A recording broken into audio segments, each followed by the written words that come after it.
Get ready with me. তো আজকে ছিল কলেজের ফেয়ারওয়েল, চলো একসাথে রেডি হওয়া যাক। হ্যাঁ ঠিকই ধরেছো, আজকে আমি শাড়ি পরবো।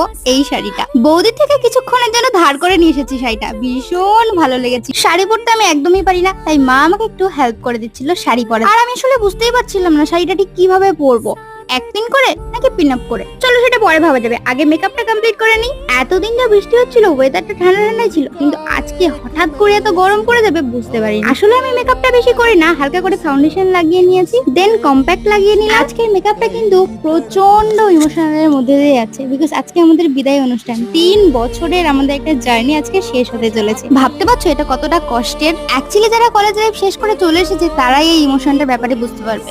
এনিওয়ে, কথা বলতে বলতে আমার কিন্তু মেকআপ কমপ্লিট হয়ে গেছে। এদিকে আমি আমার ঝুমকা পরে নিয়েছি, সেটাও আমার বৌদির থেকেই নেওয়া। থ্যাংক ইউ বৌদি আমাকে এত সুন্দর শাড়িটা দেওয়ার জন্য। আমাকে দেখতে কিন্তু বেশ সুন্দরই লাগছে। তোমরাই বলো কমেন্টে সুন্দর লাগছে কি লাগছে না। চলো নেক্সট